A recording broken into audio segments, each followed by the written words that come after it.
Soyez les bienvenus sur Radio Shalom Besançon dans votre émission Club Sport sur 99.5 sur www.radioshalombesançon.com. Ce soir, je ne suis pas seul, non, vos chroniqueurs préférés sont là avec vous. Je suis en compagnie de Lucas Béron. Il est avec vous dans moins de quelques secondes. Allez, on va le dire comme ça. De Frédéric Chivassu qui arrive aux alentours de 18h10. Il est du site allezsoshow.com bien sûr. Et il est absent pour ce début d'émission. Il est bien sûr tout excusé, notre Fredo. Et ce soir, avec vous, mesdames, mesdemoiselles, messieurs, notre ami Élie Guyon. Salut Élie. Bonsoir à tout le monde. Ça va mon cher Élie? Oh oui, très bien, en mode Coupe du Monde quoi. En mode Coupe du Monde, bien sûr. Vous nous les rappelez ces deux rencontres notamment? Et bah c'est parti, donc là entre Portugal et Ghana, et puis entre USA et Allemagne bien sûr. Ça promet du beau jeu. Et on rappelle qu'il y a toujours 0-0 sur ces deux pelouses. 1 minute 50 exactement. Oh, c'est précis les Guyon, vous êtes précis. Et ce soir, il est avec nous, bien sûr. C'est l'homme des chiffres. Oh oui, il a son cartable, il a son crayon. C'est Lucas Béron. Salut Lucas. Bonsoir Guillaume, bonsoir Élie et bonsoir à tous. Ça va Lucas Béron? Eh bien comme Élie, en mode Coupe du Monde. En mode Coupe du Monde, ah ben ça c'est parfait en tous les cas. Allez, ce soir nous revenons essentiellement sur toutes les dernières infos des Jaunes et Bleus, avec notamment le Mercato. Frédéric est allé à la rencontre d'Olivier Echouafny, il vous en dira un peu plus tout à l'heure. Et il viendra très prochainement, notre ami Olivier Echouafny, sur l'antenne du 99.5. On en est très très content. On lui a posé la question, bien sûr, s'il connaissait Radio Shalom, et apparemment il connaît Radio Shalom, ça fait plaisir. Vous pouvez nous appeler d'ici quelques minutes pour réagir à l'antenne, 03 81 50 67 50. Club Sport revient notamment sur le match nul de l'équipe de France de Didier Deschamps dans ce mondial au Brésil face à l'Équateur. Toutes les stats d'après-match, c'est signé vous, Lucas Auberon. Antoine Grindbaum, votre consultant pour cette Coupe du Monde, est avec vous à 18h15 pour vous donner son analyse. Et ce soir, je vous promets que ça va encore donner avec l'ami Antoine. Allez, commençons cette émission par l'équipe de France. Rappelons que vous pouvez réagir à l'antenne dans quelques minutes en nous appelant au 03 81 50 67 51 03 81 50 67 51, c'est le numéro tout simple. Allez, il a suivi pour vous cette rencontre. Il était d'ailleurs avec un papier, un stylo. Il a tout noté ce qui pouvait se passer entre la France et l'Équateur. C'est notre ami Mister Stat, Mister Chiffre. Les chiffres et les stats d'avant et d'après-match, Lucas Auberon. Et voilà mon cher Lucas Auberon, toujours en mode Brésil. Un petit résumé rapide du match avec toi mon cher Lucas. Alors les Bleus n'ont pu faire mieux qu'un match nul au stade Maracana contre une équipe équatorienne visiblement touchée par la grâce sud-américaine. Alors une équipe solide défensivement, rapide vers l'avant et qui ne se laisse pas faire. Et c'est sans conteste le meilleur adversaire de la France dans cette Coupe du Monde jusqu'à maintenant. La France termine donc sa phase de poule première de son groupe avec 7 points devant la Suisse qui a 6 points. Et pour les huitièmes de finale, nous devrons donc batailler contre le Nigeria pour espérer atteindre les quarts de finale. Pourtant, la France a dominé ce match, non ? Oui, plutôt largement même, comme le montre par exemple la possession de balle, à l'avantage de la France à 60% contre 40%. Même constat pour les tirs, les Français ont tiré 20 fois au but contre 11 tirs équatoriens, ce qui montre un manque de réalisme des Français. Et les Sud-Américains ont pu compter sur leur gardien qui a réalisé 9 arrêts. Un match de grande classe. Match nul inquiétant ou pas du tout, parce que là c'est ce qu'il fait un petit peu le débat en ce moment. C'est inquiétant ou pas du tout? Alors non, pas vraiment inquiétant, je vais vous dire pourquoi. Déjà, il faut retenir un point positif qui est très important. Notre cage est restée inviolée. Voilà, c'est quelque chose de très important. La France a largement dominé, il faut le dire, avec une équipe largement remaniée. Le seul petit point négatif, moi, qui m'a gêné personnellement, c'est Karim Benzema, alors qu'il donnait l'impression pour moi de jouer comme il le faisait quand il n'arrivait pas à marquer en équipe de France, notamment au niveau de son placement. Je ne sais pas si Frédéric sera d'accord quand il va arriver. Ouais, bien sûr. Mais Guillaume, bon, rien ne peut ternir notre prestation en ces poules. Et moi, je dis qu'une chose, place au huitième de finale. Ah, toujours un plaisir, mon cher Élie, d'avoir ces stats de Lucas Auberon. Le gars, tu sais, c'est d'être Arsène Wenger maison à nous. Super. C'est exceptionnel. Je suis vraiment d'accord avec lui par rapport au placement de Benzema qui arrêtait pas de permuter et de prendre le couloir gauche au lieu de garder l'axe. C'est Griezmann qui devait être à gauche normalement. J'ai pas bien compris non plus. Et en fait, oui, il joue un petit peu comme le fait Franck Ribéry, sauf que Franck Ribéry, voilà, c'est un c'est un joueur avec un poste différent, qui a un autre rôle. Il essaie un petit peu de faire son Franck Ribéry, voilà, de provoquer les duels sur le côté gauche, et il permute beaucoup. Et du coup, il se retrouve vachement esselé. On l'a vu en première période. Et voilà, donc très peu d'occasions, et forcément, il marque pas de but. Oui, c'est ça, il tente 3 fois le même geste en plus sur le défenseur, hein, une espèce de petite fan de frappe. Et bon, ça marche une fois, les 2 autres fois, c'était pas terrible, mais bon. C'est quand même un beau match, moi je suis confiant quand même. Alors moi je sais pas ce que vous en pensez, mais Benzema je trouve meilleur quand il est carrément mis à gauche avec Giroud en pointe, parce que quand il est en pointe tout seul, il marque, mais quand il est sur le côté gauche et que Giroud est devant, il marque et il fait des passes décisives. Donc je pense que ça va être un enjeu pour Didier Deschamps de prendre une décision concernant ça en fait. Il peut s'appuyer, c'est ce que je pensais dès le début, un peu avoir Giroud en pivot et puis justement qui permute de temps en temps avec Benzema, puis Valbuena qui apporte beaucoup finalement sur sa droite, vraiment. Ouais. Sissoko... Oui, Valbuena n'était pas titulaire, donc voilà, notre manière de jeu n'était pas titulaire, donc forcément le jeu était moins fluide. Après, voilà, il y avait Antoine Griezmann. Moi, je l'ai beaucoup observé sur ce match. J'ai pas été vraiment satisfait de sa prestation. Ouais, non, j'attends mieux que lui quand même. Il a raté pas mal de choses, c'est vrai. Voilà, il a créé très peu d'occasions. Il a un rôle de créateur. Et voilà, il a pas beaucoup centré. Moi j'attends mieux de Antoine Griezmann. Je trouve que Benzema serait meilleur sur le côté gauche, je pense. Moi je suis pas Didier Deschamps, mais si je le serais, je pense que je mettrais Benzema sur le côté gauche et Giroud en pointe. Et notamment parce qu'on a vu également que Loïc Rémy pouvait faire une entrée fracassante, parce que moi j'ai trouvé son entrée super. Donc on peut se permettre de mettre Benzema et Giroud sur la feuille de match dans les 11 titulaires. Sako un peu en demi-teinte, mais sinon, dans l'ensemble, c'était un beau match. On en a quand même beaucoup bouffé des occasions. C'est ce qu'on disait avec Guillaume Sauté tout à l'heure hors antenne. Et ouais, on a trouvé qu'ils ont raté pas mal d'occasions, mais bon, ça sera au fond contre le Nigeria. Moi je préfère que ce soit contre le Nigeria que face à l'Équateur. Je vous le dis tout de suite moi. Allez, il est 18h08, vous êtes à l'écoute de votre émission Club Sport sur Radio Shalom Besançon 99.5 ou sur www.radioshalombesançon.com. Mon cher Ali Guillon, tiens, on va faire un point avec toi sur les 2 rencontres pour cette Coupe du Monde, ces 2 derniers matchs bien sûr pour les phases de poule. Où en est-on sur les 2 pelouses, Eli? Alors j'ai plutôt suivi Portugal-Ghana pour l'instant, il y a 8 minutes de jeu. Alors le Portugal commence un petit peu à asseoir sa domination sur l'équipe ghanéenne. Mais bon, ça s'observe doucement. Il y a eu quelques occasions, une occasion de Ronaldo notamment. Oui, alors c'est ce que j'allais vous dire. Cristiano Ronaldo est titulaire. Voilà, il est titulaire. Il a l'air en forme pour l'instant en début de match. On va voir ce que il a l'air remonté. Ronaldo, attention, Ronaldo remonté. On va voir ce qu'il va dire tout à l'heure. Hein. Ça peut envoyer un triplé. Oula, mauvais geste là. Oula, mauvais geste les amis là. Ou alors au contraire, il peut très bien faire un très mauvais match sous le coup de l'énervement. C'est ça aussi. Quand il est un peu frustré, Ronaldo, c'est vrai qu'il est. Il faut trouver un juste milieu entre sérénité et puis motivation. C'est ça.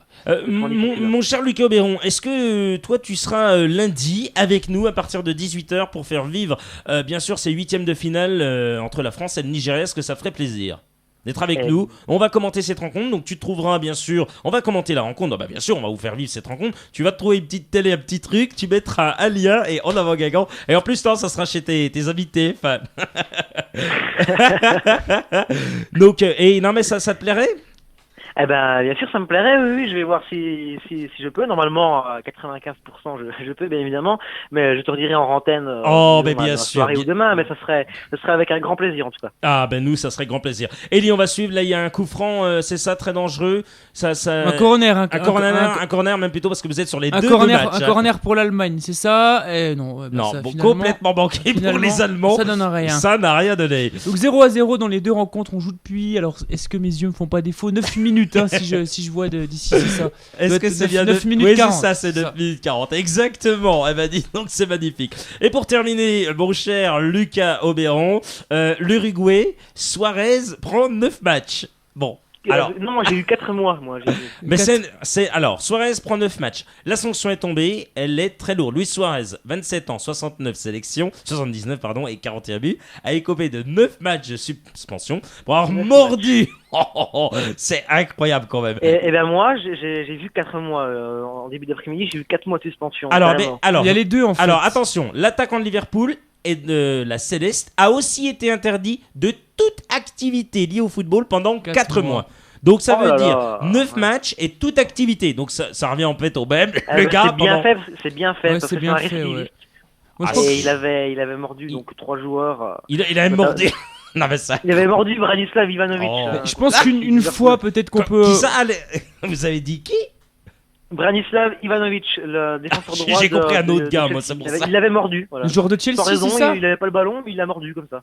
Puis à l'Ajax Amsterdam, il avait déjà fait un attentat aussi pareil. Soit il avait mordu, il avait fait un attentat sur un joueur, il avait déjà pris 8 ou 9 matchs. Quand il jouait avec l'Ajax Amsterdam, il avait eu un surnom, le cannibale de l'Ajax. Le cannibale oui. Oh, c'est exceptionnel. Je me demande s'il l'est pas vraiment, parce que mordre comme ça. Il sait qu'avec les vidéos, tout ça, la FIFA ouvre des enquêtes et finalement il se retrouve avec 9 matchs de suspension à chaque fois. Il le sait pertinemment, mais il le fait. C'est qu'il ne peut pas s'empêcher. Il y a pas d'autre raison. Il ne peut pas s'empêcher pour moi.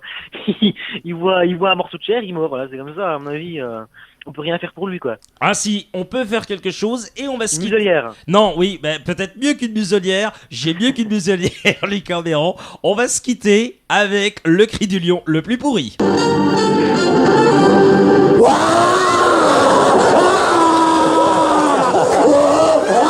C'est Gilles Verdez.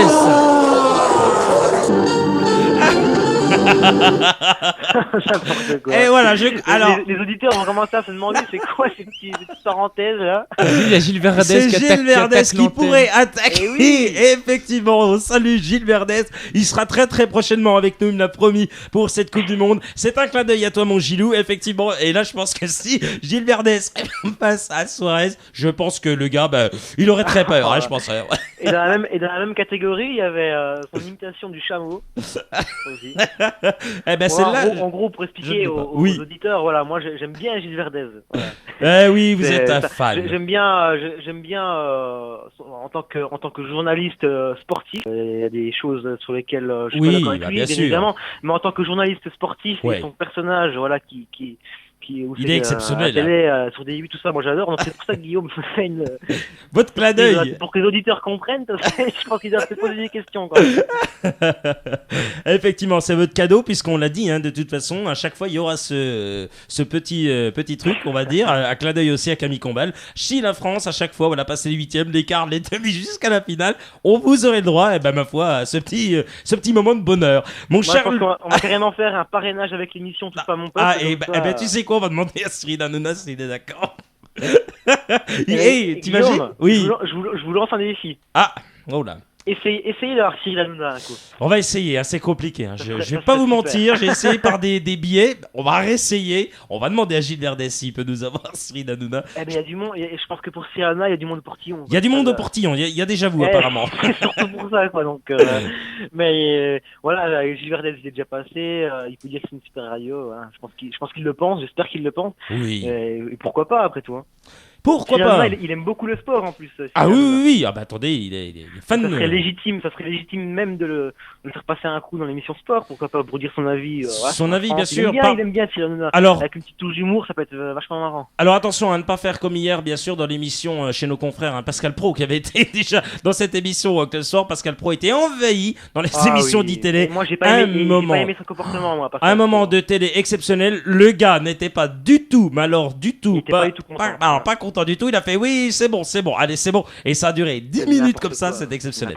Allez, on va changer complètement de sujet parce que les gars parlent d'émissions. On a une émission télé maintenant.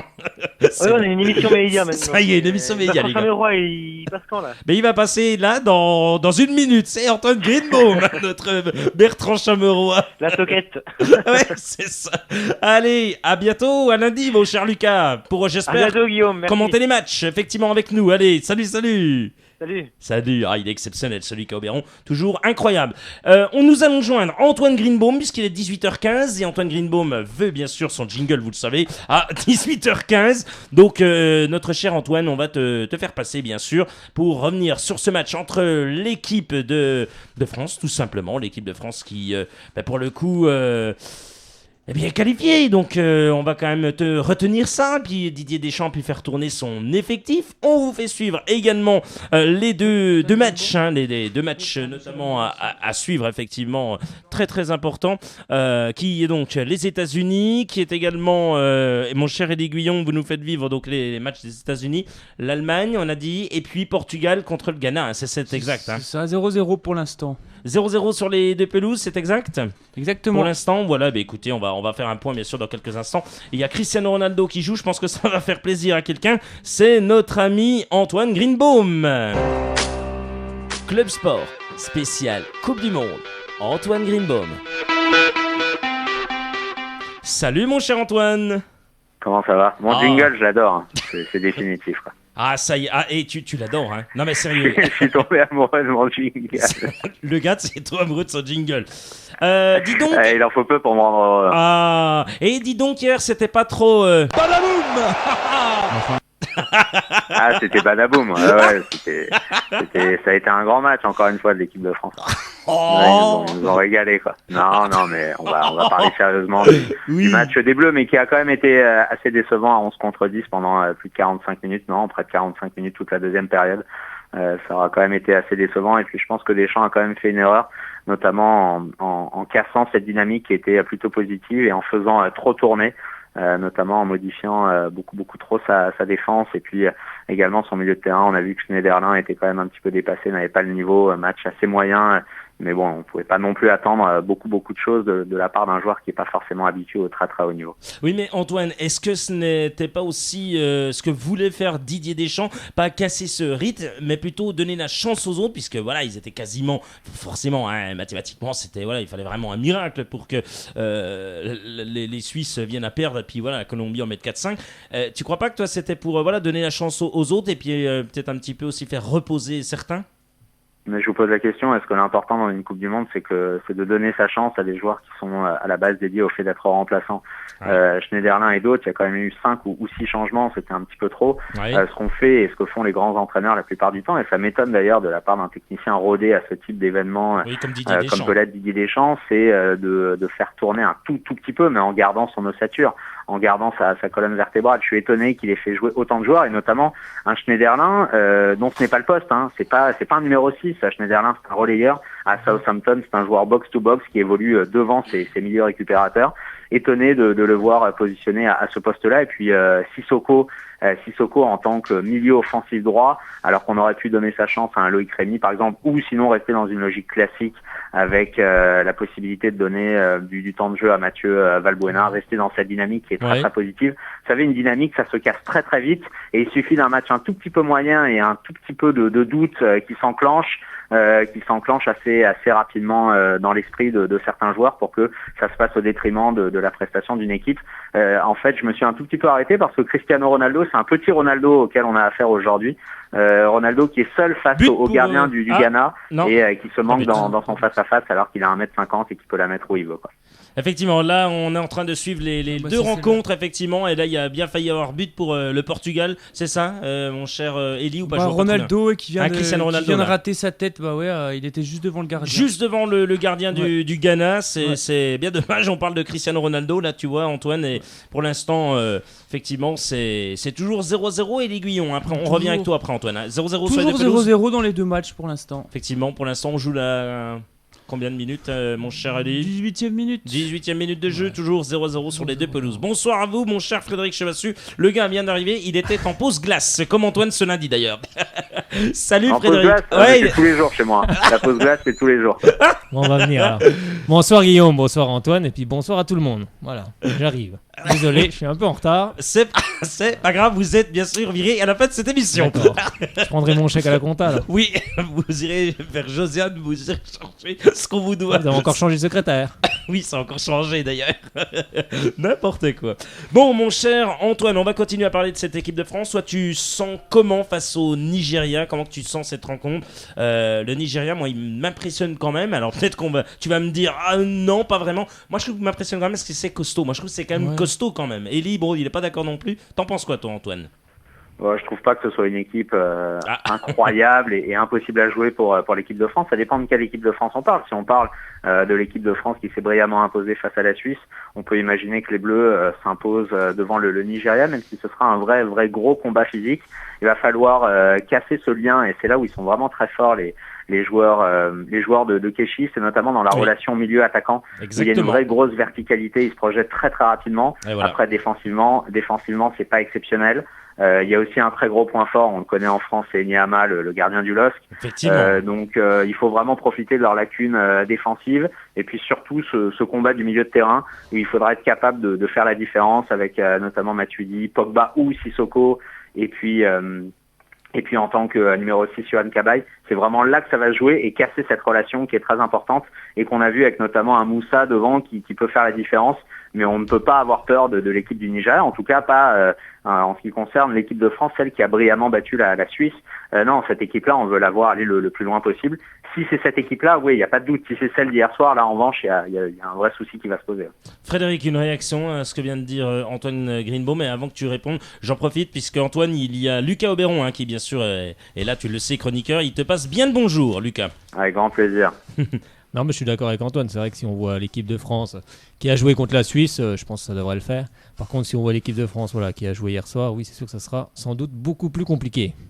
C'est ça qui me fait peur, moi. Je vais pas vous mentir. Oui, après, il manquait quelques titulaires, donc on verra. On va voir. De toute façon. Et comme disait M. Greenbaum, c'est vrai que Schneiderlin, quand même, là, au milieu de terrain, il a perdu un nombre incalculable. Non, mais il a perdu beaucoup de ballons, il a fait beaucoup de mauvaises passes. Après, c'était que son premier match, mais c'est vrai que...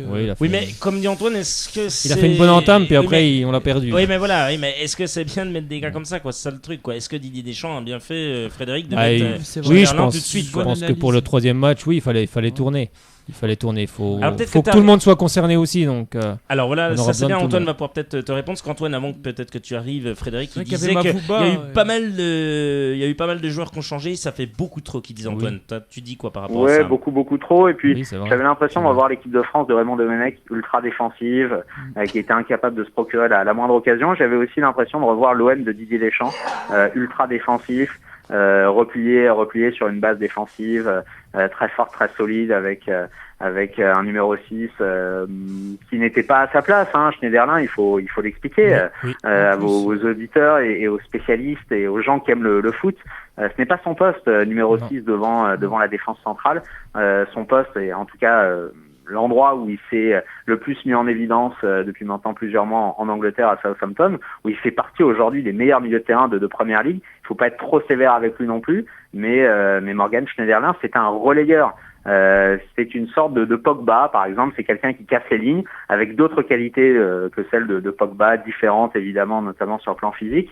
Mais c'est un joueur très technique et qui est un joueur box-to-box et qui est capable de jouer sur la verticalité. C'était pas son poste hier. Et puis le lancer dans un match de Coupe du Monde, vous imaginez, lui qui a encore quelques années évolué en 3e, 2e division anglaise, qui s'était perdu à Strasbourg, être capable comme ça de jouer un Coupe du Monde avec la pression. Je comprends pas les choix de Deschamps. Maximum garder l'ossature, la colonne vertébrale, et rester dans la confiance, une confiance exceptionnelle qui s'était dégagée de la victoire face à la Suisse. On a tellement de mal en France à avoir une équipe qui brille, et ça a été le cas face à la Suisse, que voilà, on remet ce système, cette logique en cause, en se disant oui, il nous faut juste un match nul où il faudra un concours de circonstances incroyables pour qu'on soit éliminé ou pour qu'on finisse deuxième. Moi, sincèrement, je comprends pas la manière dont Deschamps a géré son équipe. Et si jamais on se retrouve avec une équipe qui a du mal à construire, qui a du mal à développer du jeu face au Nigeria lundi, la raison, je pense qu'on la connaît maintenant, c'est le fait de pas être resté sur la dynamique. Une dynamique, ça s'entretient, il faut surtout pas la casser en route. C'est vrai, moi, je suis assez d'accord. C'est vrai qu'il aurait peut-être pas dû faire tourner autant. Après, on verra contre le Nigeria ce que ça donnera, on aura la réponse. Bon, moi, je suis pas forcément inquiet quand même, parce que j'ai vu une belle équipe de France contre la Suisse. Donc, je pense qu'ils sont capables de remettre ça, surtout que c'est les 8e, donc ça va être important. Après, il faut faire attention au Nigeria, ils ont quand même collé 2 à l'Argentine. Donc, non, il faudra faire attention, c'est un 8e de finale, et puis on est la France, donc on va s'imposer. Je l'espère en tous les cas. On rappelle bien sûr aux amis. Ah oui, si on veut qu'Antoine vienne ici, exactement, il va falloir qu'ils aillent jusqu'au bout, donc il va falloir gagner. Avec le badaboum aussi, moi je veux mon badaboum, quoi. Ah, tu veux ça? Ce gars est magnifique, mais son badaboum. Tu l'auras ton badaboum. On va le rapatrier du Brésil. Et on le fait venir ici, badaboum. Et ça serait exceptionnel de le faire venir ici. Je pense que oui, ça serait pas mal. Ouais, ça serait exceptionnel, c'est le mot. Tiens, une info qu'on a donnée, mais qu'on va te redonner, bien sûr, à celles et ceux qui viennent tout juste de venir. Ah oui, comme moi. 99.5, comme Frédéric, bien sûr, à 18h25 sur Radio Shalom Besançon, www.radioshalombesançon.com ou sur 99.5. Mon cher Antoine, Suarez prend 9 matchs, le joueur uruguayen, normal, pas normal. Donc ça fait 9 mois et ça fait interdit pour l'attaquant de Liverpool de 4 mois. Voilà, 4 mois d'interdiction. Frédéric, une réaction? Ouais, pour moi c'est normal. Et ce mec est un malade mental, il faut le dire. Un très grand joueur exceptionnel, peut-être le meilleur numéro 9 du moment. Depuis maintenant plusieurs mois, ce qu'il a réalisé à Liverpool, c'était tout simplement exceptionnel. Ensuite, ce match face à l'Angleterre, il est aussi incroyable dans ce qu'il prouve et dans ce qu'il apporte. Et surtout, à partir du moment où on sait qu'il revient de blessure, et lors de ce deuxième match de phase de poule face à l'Angleterre avec la Céleste, il fait un match hors norme. Mais il a un vrai problème psychologique. Il a un vrai gros problème psychologique. Et je pense que c'est un cas. On a lu des papiers, et je pense que vous les avez lus également aujourd'hui, des avis de psy le concernant. En fait, ce type de morsure interviennent. Ce type de situation peut intervenir notamment dans le cadre d'une très forte excitation. Le fait de sentir une pression très importante. Et ce que m'a expliqué un psy avec lequel j'ai échangé aujourd'hui concernant Suarez, m'explique que ça intervient également dans des ébats amoureux. Vous voyez, en gros, c'est quelqu'un qui n'arrive pas à gérer ses pulsions, ses émotions, et qui est dépassé par la pression qui repose sur ses épaules. Et ça va trop loin. C'est pas la première fois. À la rigueur, qu'une fois, ça se produise. Toute personne a le droit à l'erreur et pardonnable, excusable. Mais là, c'est la troisième fois. On se souvient de ce qui s'était passé quand il jouait à l'Ajax, également avec Ivanovic, lors d'un Liverpool-Chelsea, et puis face à Chiellini, c'est incroyable. Et puis la morsure, la photo, c'est quand même assez impressionnant. Vous imaginez à quel point il faut mordre, et mordre fortement pour avoir cette marque-là sur votre épaule. Moi, je vais te l'envoyer.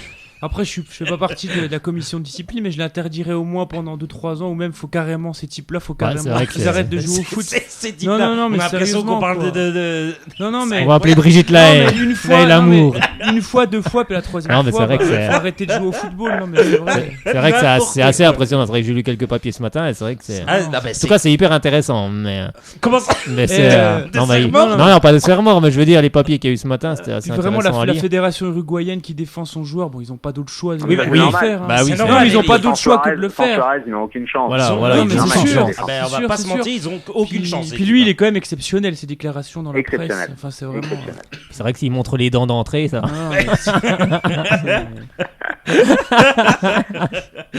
C'est exceptionnel. Non, mais c'est même compliqué à gérer pour Liverpool. Parce que Liverpool, en première ligue, est un candidat sérieux au titre de champion d'Angleterre, repose beaucoup de choses sur son duo devant Sturridge-Suarez. Et puis il faut pas oublier qu'il avait été suspendu 10 matchs la dernière fois, qu'il arrivait en cours de saison, qu'il finit meilleur buteur de première ligue très loin devant tout le monde, dans le meilleur championnat du monde. C'est un vrai souci pour Liverpool, parce que si chaque année il faut se priver de son meilleur joueur l'espace de 10-15 matchs, ça va commencer à devenir compliqué. Moi, à la place des Reds, je le vendrais parce qu'il a quand même une cote exceptionnelle aujourd'hui. Il vaut 70-80 millions d'euros sans problème. Je le vendrais et j'investirais sur un autre attaquant de valeur internationale parce qu'il est ingérable. Et l'Aiguillon, bien sûr, vous nous faites un point sur les 2 rencontres de ce soir. Avant, bien sûr, on rappelle les 8e de finale qui jouent donc la semaine prochaine. 27 minutes de jeu, 0-0 pour l'instant entre les 2 équipes. Portugal-Ghana, ça joue assez moyennement, il faut bien le dire pour le moment. Les Ghanéens ont été dangereux sur quelques occasions. Le Portugal aussi, on a vu notamment Ronaldo rater une tête à même pas 1 mètre du goal.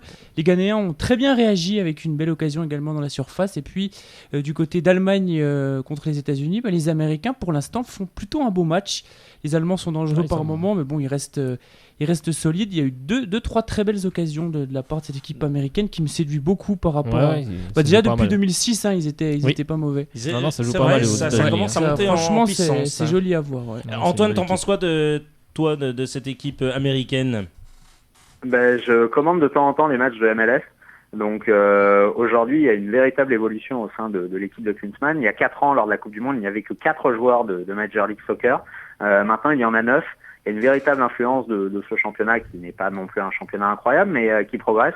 Et puis surtout, il y a une méthode qui est celle de Klinsmann qu'on connaît bien, notamment en Allemagne, qui est basée sur le jeu et exclusivement le jeu, le fait de proposer quelque chose, de faire énormément travailler ses joueurs à l'entraînement sur un style de jeu qui est d'ailleurs le style 1-0 en faveur du Portugal. l'ouverture du score. Là, c'est super, je vois Antoine. ça en même temps que vous. Ça, c'est magnifique, Antoine. Vas-y, tu vas nous commenter le match alors. On l'a en retard, on l'a en retard le but. Je pense qu'il va être là, il va venir de la gauche. C'est exact. Okay. Super but. On a un petit peu en retard, effectivement. Là, il est à terre, dis donc. Le numéro 21 de cette Il cherche équipe. le ballon. Oui, il cherche le ballon. Du Ghana cherche le ballon. Tiens, il y a son compatriote qui va il le cherche aussi. Hein. Boy qui est complètement en terre. Boy, le Rennais. Ouais, effectivement, le joueur du Stade Rennais. Du coup, voilà, ça fait donc 1-0 pour les Portugais. Ça va faire plaisir et on va le saluer, bien sûr, comme il se doit, j'y ai promis. C'est Marco Martins qui était avec nous lundi. Oui. Et on lui fait un gros coucou. Très intéressant. Marco. Il est ce soir, notamment, je crois, il me semble, et Antoine, je sais que tu le suis. Je crois que ce soir, il est chez nos confrères d'Europe 1, c'est ça, hein? Exactement, de 20h à 23h pour parler notamment de la CDSAO et puis de notre livre qu'on a écrit ensemble. Bien sûr. Orgueil, gloire et préjugés, parce qu'il faut quand même que je le cite, vu qu'en gros vous ne le faites pas. Moi aussi, je vais penser à aller récupérer mon chèque à la compta, hein, si ça continue comme ça. Orgueil, gloire et préjugés chez Solar, faut écrire avec. Il n'y a plus de chèque, j'ai pris le dernier. D'accord. Ouais, mais vous inquiétez pas. Chez Radio Shalom, même quand il y en a plus, il y en a encore. Exceptionnel, Antoine. Qu'est-ce qu'on t'adore, Antoine. Et franchement, non, je vais pas te mentir, et on va terminer là-dessus. Avec Frédéric, on se disait hors antenne, notamment lundi, on se disait, mais qu'est-ce qu'on va faire sans Antoine quand il va partir, quand même? Ah non, on va continuer. Mais il faudra vraiment penser à aller chercher le chèque à la compta, quoi. On va continuer la saison de foot français. Ronaldo. Il y avait une frappe, très très bonne frappe de Ronaldo repoussée par le gardien du Ghana. Mais on va continuer. La saison prochaine, on parlera de Ligue 2, de Ligue 1, du Paris Saint-Germain. On parlera de foot ensemble. Je peux plus vous quitter maintenant. Je suis un habitué et je peux plus me passer de vous également. Oh mon Dieu, moi j'ai qu'un mot à te dire pour ça. Badaboum. Mais bon, un jour, j'ai beaucoup de mal. Je vous avoue que quand je suis obligé de les écouter, ça m'est quand même difficile. Très difficile. Moi ça va, j'ai le choix entre les deux, donc je peux choisir. Oui, c'est vrai que tu peux choisir. Toi. Voilà, je peux choisir moi. Et puis lui, lui. Moi, c'est une chaîne privée. Oui, une chaîne, deux chaînes privées, mais je regarde sans son si je regarde TF1, moi. Ah, d'accord, vous mettez rien du tout, comme ça vous regardez, vous faites vos commentaires à vous-même. Ça, c'est bien ça. Mon cher Antoine, on te retrouve avec grand plaisir jeudi prochain à partir de 18h15 pour Club Sport. Encore un grand merci à toi. Et puis, bien sûr, si lundi, il y a pas mal, parce qu'on va suivre l'équipe de France, on t'appellera peut-être un tout petit coup pour savoir, toi, ton point, notamment à la mi-temps, si c'est possible, bien sûr, Antoine.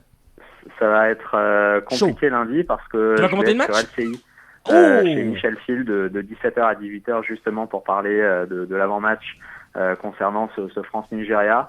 Donc on verra, mais malheureusement je vous promets rien pour lundi. Donc c'est Antoine, c'est là qu'on va voir notre jingle, c'est ça? J'allais le dire. Moi j'y ai pensé, mais ça m'étonnerait. Mais je vais le prendre avec moi, je vais le garder avec moi sur mon smartphone. Et je vais leur en parler, mais je pense que ça va être un petit peu difficile. C'est pas grave, tu iras voir Pascal Pro après. J'allais le dire, le jingle, on l'a déjà ensemble chez vous, donc c'est déjà beaucoup. Et c'est un aboutissement pour moi d'avoir mon jingle chez Radio Shalom, Antoine Greenbaum, c'est parfait. Moitié Ashkenaz, moitié Séfarade, c'est parfait. On est au top. Quoi. Ah, c'est ton cadeau, ça. Club Sport, spécial Coupe du Monde, Antoine Greenbaum. Oh là là, Antoine. Oh là là, qu'est-ce qu'on t'adore. On peut plus te lâcher. Allez, il est mort de rire, Exceptionnel, Antoine. On te dit à jeudi, Antoine. Allez, au plaisir, on se tient au courant. Salut. À jeudi, bonne soirée. À jeudi, bye bye. Toujours excellent, notre Antoine Greenbaum. Qu'est-ce qu'on l'adore, on ne peut plus s'en passer. On va essayer de joindre, bien sûr, une autre fiche. Prenez, voilà, la tout. Bon, sérieusement, Frédéric. Oui, soyons sérieux. Didier Deschamps a dit on est premier et qualifié. Voilà, il a tout résumé. Oui, il a tout résumé. On s'est qualifié, pas forcément. Voilà. La plus belle des manières à la fin. Pour le dernier match, mais bon, voilà, il y a beaucoup d'équipes qui sont déjà passées la trappe, donc on va pas faire la fine bouche. Moi, je suis content que la France se qualifie et j'espère qu'elle ira très très loin. Blaise Matuidi défend Paul Pogba, notamment avec un petit peu ses sauts d'humeur. Ouais, c'est-à-dire sauts d'humeur. C'est très simple. Le milieu de terrain, Blaise Matuidi, donc a défendu son compatriote et son coéquipier Paul Pogba, sur qui les doutes s'amplifient depuis le début du mondial à cause de ses sautes d'humeur et de ses prestations un peu brouillonnes. Voilà. Après, c'est à Didier Deschamps de remettre un peu d'ordre dans la maison s'il constate tout ça. Je pense que il a assez de charisme pour ça et je pense que les joueurs vont l'écouter. Mais voilà, c'est un jeune joueur, il a 21 ans. Bon, va falloir qu'il apprenne. Un petit peu. La cuisse de Mamadou Sakho inquiète. Ça peut être quand même inquiétant parce que là, son père Mamadou Sakho, ça voudrait dire qu'il y aurait Varane, Mangala ou Koscielny. Oui, Mangala, moi je trouve que c'est pas mauvais derrière. C'est pas mauvais. Oui, je l'aurais bien testé là sur ce troisième match, Mangala. Je l'aurais bien mis à la place de. Bon, je vous le dis. Je vais avoir du mal encore. Hein. Koscielny. Laurent Koscielny. Désolé si j'écorche son nom. C'est pas grave. Il était un peu en dessous quand même, Koscielny. Attention, la frappe, c'était bien joué. Dommage. Non, c'était une belle frappe des Ghanéens. C'est vrai, je l'ai pas trouvé très rassurant, moi. Il était un peu en dessous. Trouvé très rassurant, mais bon, je pense qu'il était un peu à l'image de l'équipe. Ouais. On était quand même par moment un tour en dessous, mais j'ai trouvé une belle équipe de l'Équateur en face, même réduit à 10. Ils couraient, ils jouaient. Bon, ils savaient que c'était sans doute leur dernier match, mais bon, ils y allaient, donc... Ils en ratent des occasions en plus. Oui, ils en ratent. Dommage. Ils en ratent là mais non, l'Équateur. Des deux équipes là. Non, de l'Équateur, ils en ont raté, oui, effectivement. On l'a dit avec Antoine, c'était un match, on va dire, qui s'est soldé par ce 0-0, mais il aurait pu avoir des buts. Hugo Lloris. Disons qu'on a beaucoup gâché aussi là, en tirant sur le gardien. Je pense que Benzema pouvait la mettre à droite ou à gauche plutôt que sur le gardien. Bon, après, le gardien a fait quelques beaux arrêts aussi, il faut le reconnaître. Mais bon, voilà, c'est un 0-0 et on va passer à autre chose. On va oublier ce match. Passons au Nigeria. Ouais, on va passer au Nigeria. Pour terminer avec les Bleus, c'est 14,65 millions de téléspectateurs qui ont regardé le match entre la France et l'Équateur mercredi soir, ce qui fait 62% de part de marché. Oui, et puis c'est surtout pas mal, puis pour l'économie, c'est bien aussi, faut pas se le cacher. Les restaurateurs, les bars, partout, ça relance quand même l'économie parce que les gens sont heureux. Quand tu es heureux, tu consommes. Voilà. Tiens, une info concernant la région, et notamment le Racing Besançon. Ça vient de tomber. Louis Fels, 20 ans, ex-joueur de Dijon, assigné au Racing Club, où il a effectué sa formation entre 11 et 17 ans. Bienvenue à la maison, effectivement, on peut le dire. Bienvenue chez toi à la maison, Louis. Voilà, donc encore une nouvelle recrue pour Michael Isabé. Avec les deux ex-socialiens, c'est bien, Charlie Mobilier et Guillaume Lafrance. C'est plutôt pas mal, franchement. Michael Isabé est en train de faire quelque chose de une belle petite équipe. Une belle équipe pour jouer, bien sûr, en CFA2, la saison, cette saison-là qui va cette saison démarrer. On va pas se mentir, Shaqiri fait pleurer le Honduras, quoi. Oui. Lui, il riait. Oui, Shaqiri. Voilà. Shaqiri. C'est pas pareil, Shakira, Shaqiri, c'est pas la même chose. C'est pas les mêmes personnages. Pas le même déhanché non plus. Non. N'importe quoi. D'ailleurs, à ce sujet, il est le 50e joueur à réussir un triplé dans un match de Coupe du Monde. Il est le premier joueur suisse à avoir marqué plus d'un but depuis 20 ans tout pile également, Shaqiri. Dans un match de Coupe du Monde. Une bonne info. Carton plein pour les Argentins. L'Argentine de Léo Messi, plutôt pas mal. Attention, beaucoup de personnes... Merci Messi. Mais c'est exactement ça, me disait ça surtout. Merci, la défense, c'est vraiment pas top. Vraiment pas top, cette défense... De toute façon, dans ce mondial, je pense que j'ai pas vu une équipe hyper impressionnante. Il y a de l'attaque totale. Oui, moi je trouve que c'est une belle Coupe du Monde. Il y a des buts, il y a des équipes qui ne calculent pas. Bon, après, peut-être en 8e, en quart, ça va peut-être moins se libérer au début, mais non, je trouve que c'est une belle Coupe du Monde. Il y a des buts, ça joue, et c'est bien. Alors, sorti sur blessure, Agüero, le mondial pour lui, c'est terminé.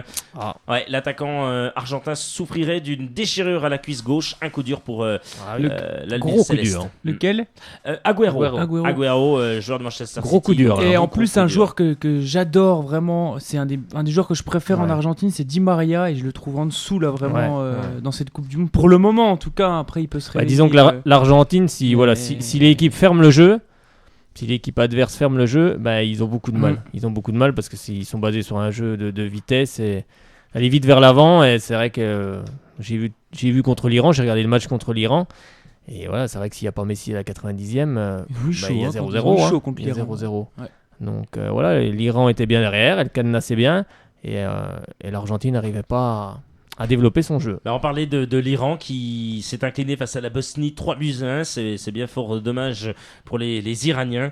Et ils n'ont pas pu donner leur maillot. Pas le pire. Non. Avec un jeu de maillot. Avec un jeu de maillot, donc du coup ça a été compliqué. C'est dommage parce que l'Iran se dévoile, mais à la fin est puni, quoi. 3-1. C'est dommage, Frédéric. Oui, mais je pense qu'il monte un peu en puissance à chaque Coupe du Monde. Moi, je trouve que l'équipe iranienne aurait pu, même contre l'Argentine, l'emporter. Ils ont eu des sacrées occasions. Romero a fait des super arrêts. Donc, il tape encore le poteau contre l'Argentine aussi. Oui, aussi.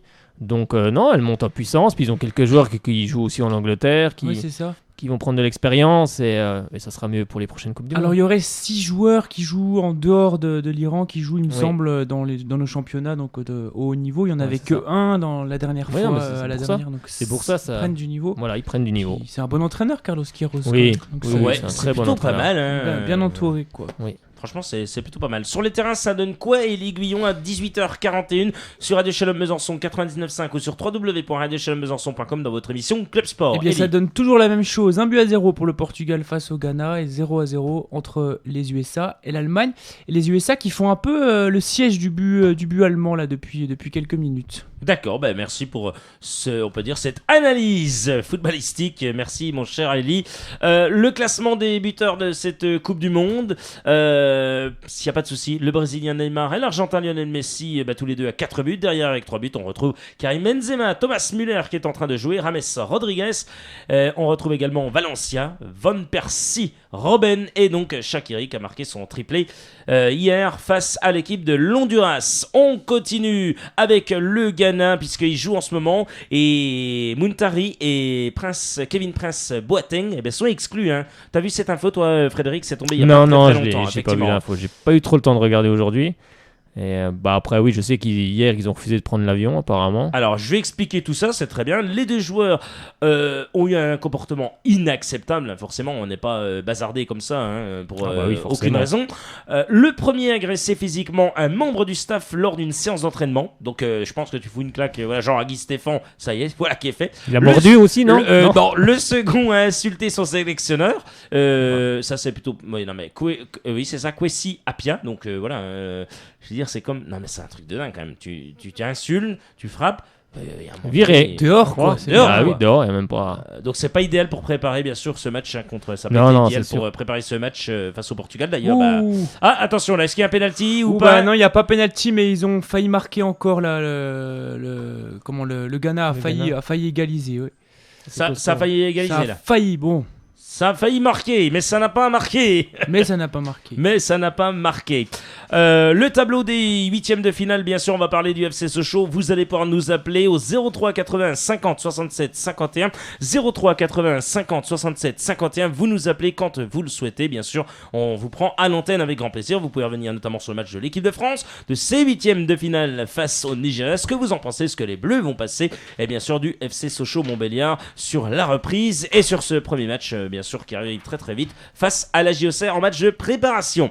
Le tableau phase finale, mon cher Frédéric, vous avez le tableau samedi 28 juin à Belo Horizonte. Il y a un gros match, Brésil-Chili à 18h. Oui, tout à fait. Qui va l'emporter, Frédéric? Et ensuite on verra avec vous, Élie Guillon.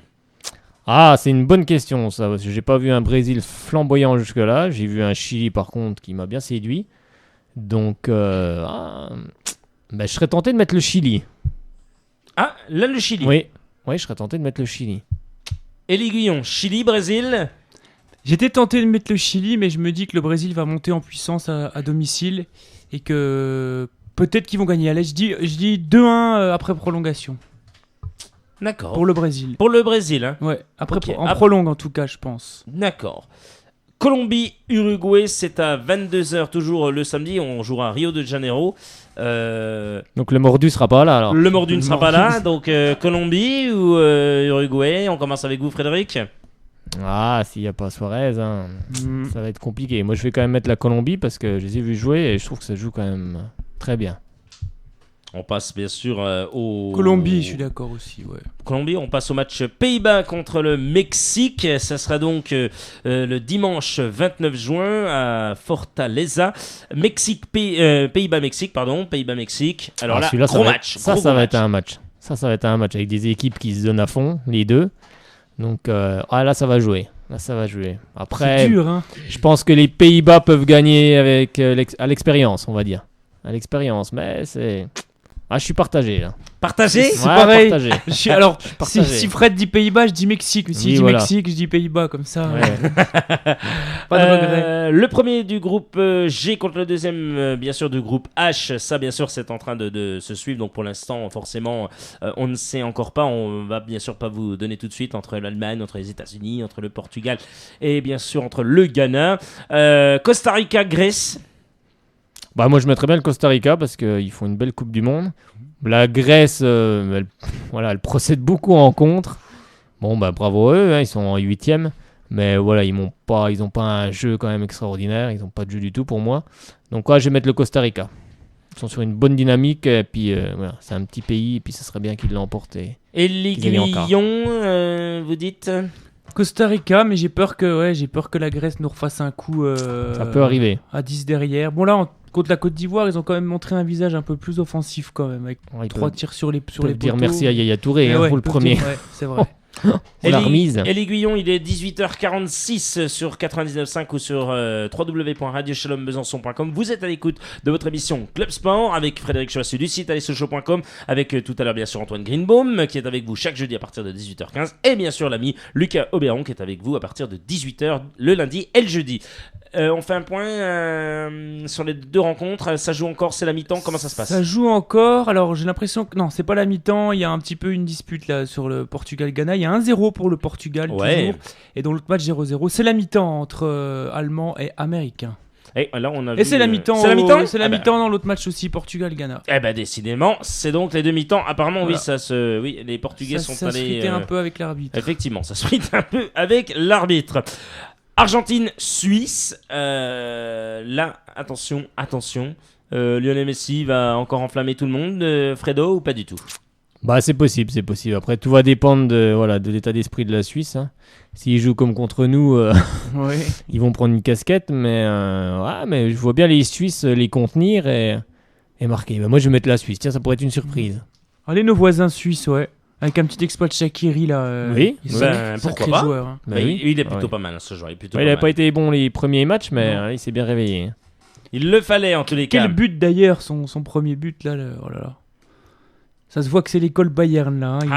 Il s'entraîne avec Robben. Oui. Là, c'est plutôt pas mal. Donc on jouera ce match ce mardi 1er juillet à Sao Paulo. Et le match est donc à 18h. Et puis un autre match à Salvador et de Bahia. C'est exactement ça. Ça sera le premier du groupe H contre le deuxième du groupe G. Donc ça sera tout à l'heure, bien sûr. On me fait signe dans les trucs. Je ne vois rien du tout. Les gars, ils écrivent tout petit. Les Suisses vont aller doucement. Vont aller doucement. D'accord. Merci beaucoup. Heureusement qu'il y a un gars qui passe les messages. C'est n'importe quoi. Allez, on va passer au FC Sochaux Montbéliard. On rappelle que vous pouvez nous appeler. On sait que vous êtes devant les matchs. On sait que c'est les vacances pour certaines et certains. Pour d'autres, ils sont au travail. Pour d'autres, ils peuvent être à la conduite. On pense à vous. Ou en pleine révision. Et on pense très très fort à vous. Vous pouvez nous appeler si vous le souhaitez. Vous faites une petite pause. 03 81 50 67 51. 03 81 50 67 51. Et on vous prend à l'antenne et vous venez nous parler du FC Sochaux Montbéliard ou encore de l'équipe de France face au Nigeria. Et puis, ce que vous avez pensé de ces 3 matchs, bien sûr, de phase de poule. Mon cher Frédéric Chouassu, on va parler des jaunes et bleus. Allons-y. Avant de nous dire bien sûr où vous étiez ce mercredi notamment. Savoir, hein. Effectivement, on va parler des éléphants de la Côte d'Ivoire qui sont déjà sur un certain Hervé Renard. Alors, est-ce que c'est possible ou non possible Élie Guillon, t'en penses quoi toi, Hervé Renard? Retour en Afrique, c'est pas mal, c'est comment pour toi? Je pense que ça peut être pas mal pour lui de retourner en Afrique. C'est peut-être son élément finalement, après avoir entraîné la Zambie. Est-ce qu'il était avant dans une autre équipe africaine? Non, il est venu directement en Zambie. Faudrait voir, je me souviens plus exactement. Mais en tout cas, il a passé combien de temps? Il nous avait dit non, peut-être pas 6 ans, peut-être pas autant.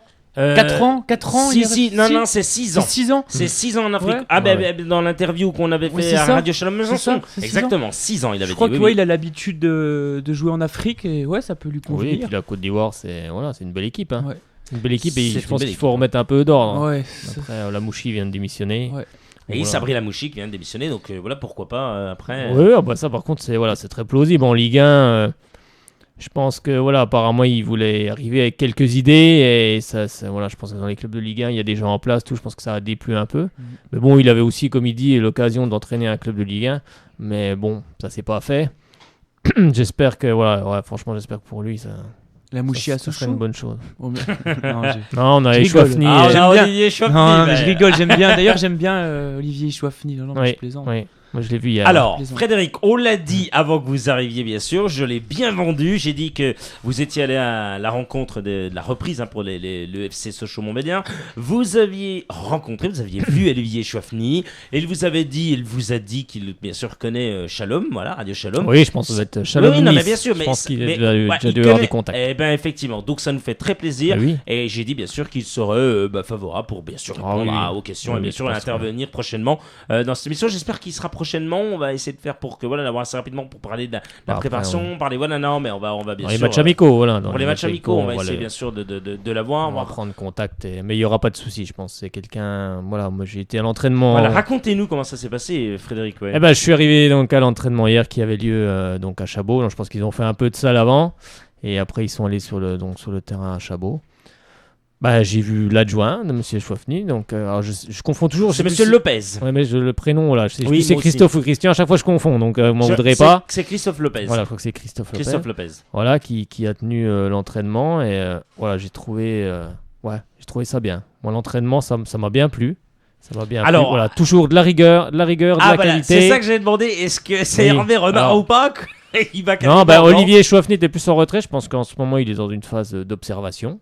Il regarde les joueurs, il observe, et c'est Christophe Lopez qui s'occupe. Lopez, j'espère que oui, c'est bien. Ça, Lopez. Ouais. Il viendra nous le dire, j'espère. Bien sûr.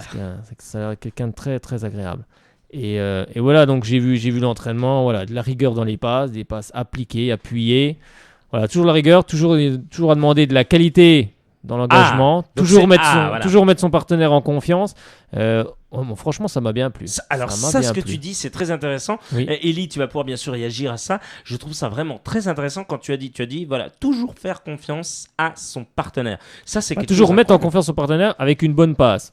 Toujours le rechercher, lui donner une bonne passe. Mais c'est excellent, ça. Oui, je trouve que là, on part sur de bonnes bases. C'était bien, il encourageait de temps en temps, il grondait quand ça allait pas. Et non, j'ai trouvé ça très bien. D'accord, donc il y a de la rigueur, un peu, voilà, il y a comme Hervé Renard, de la rigueur, on n'avait pas là pour... puis puis rien qu'en discutant comme ça, voilà, humainement, c'est des gens bien aussi. Voilà, donc, ça c'est bien, non, ça. Mais c'est vrai, c'est important, c'est très important. Et c'est vrai qu'on a discuté un peu après, et voilà. Il nous confiait qu'il y a vraiment tout dans ce club pour remonter. Ah voilà, c'est ça que j'ai te posé. Comment tu sens, toi, Olivier Chouafny, et puis Christophe Lopez, son adjoint, et Omar Daf, bien sûr, qui est pour le coup deuxième adjoint. Il faut le souligner, bien sûr, dans l'organigramme. C'est bien Omar Daf qui est adjoint de notre ami Olivier Chouafny. Et en troisième adjoint, donc, le deuxième, si on peut dire comme ça, en deuxième adjoint, pardonnez-moi, parce que c'est pas un troisième, c'est le deuxième adjoint. C'est donc Christophe Lopez. Comment toi, tu les as sentis, ces hommes, alors, du coup, par rapport à cette remontée, par rapport à ce challenge, qui pour le coup, je les ai trouvés bien, motivés, souriants. Voilà, le contact facile, très facile. Donc, non, mais moi je suis assez confiant. Après, bon, c'est au club aussi, voilà, de trouver des bons joueurs. Mais rien que dans les joueurs, dans les regards, dans les sourires, voilà, j'ai trouvé des joueurs sympathiques. Bon, c'est pas forcément toujours ce qu'on demande, mais je veux dire, voilà, des joueurs qui ont envie. Et voilà, impliqué, t'as senti, voilà, tout de suite, appliqué. On est, voilà. Édouard Butin, tu as pu le voir? Ouais, on a rigolé d'ailleurs, parce que je lui ai dédicacé un maillot qui portait le numéro 20. Ah. Il a rigolé un petit coup. Et c'est toi qui as dédicacé, non? Non, c'est... Voilà, j'en ai déjà trop dit, là, s'il m'écoute. Ah mince, d'accord. C'était une surprise, Guillaume, tu as tout bazardé. Non, j'ai trouvé quelqu'un... Voilà, des gens bien. Donc, moi, je suis pas forcément inquiet. Après, j'ai revu le retour de Diediou. Il faisait des tours de terrain. Oui, c'est ça que j'ai posé comme question, les retours, voilà. Oui, mais il faisait des tours de terrain. Je posterai les vidéos ce soir, d'ailleurs. Bien sûr, avec grand plaisir. Sur le site. Mais oui, j'ai trouvé un attaquant qui va être très athlétique et je pense que ça va nous servir en Ligue 2. Faut pas oublier qu'à Épinal, il a quand même mis, je crois, 13 buts et il a fait monter aussi à Ajaccio la saison dernière en Ligue 2. Donc... Donc non, ok, il a mis 13 ou 14 buts, je sais plus, mais ouais, Athletic. Et Ajaccio, le Gazélec. Oui, le Gazélec. Oui, le Gazélec. Et le petit milieu de terrain du PSG, Romain Abram.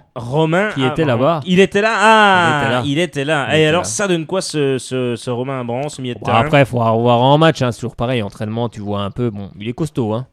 Il est costaud. Il se fait. Voilà. Il bouge bien.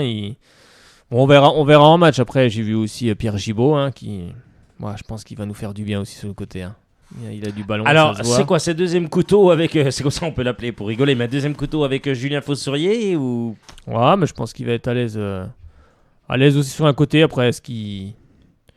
Je sais pas. Après, c'est l'entraîneur qui fera tourner. C'est Olivier Chouafny qui va. Vu, voilà, Roussillon était là aussi.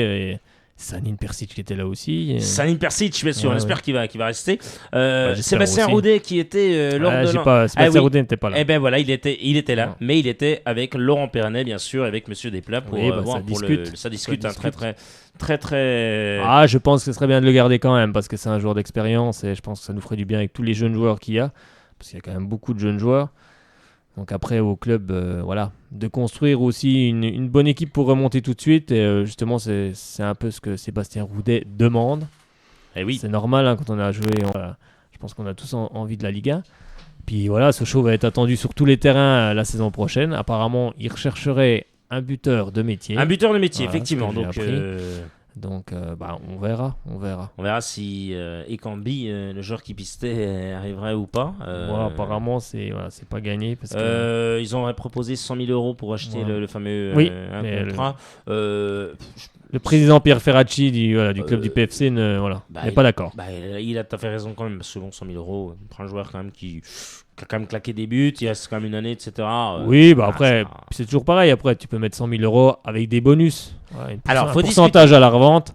Bon, je pense qu'ils sont assez au courant de tout ça au club. Oh, que oui. Pour faire ce qu'il faut. Après, ça sera peut-être pas Ekambi, hein, ça peut être quelqu'un d'autre. Ça peut être quelqu'un d'autre, effectivement. Généralement, c'est rarement les non cités qui arrivent. Toujours.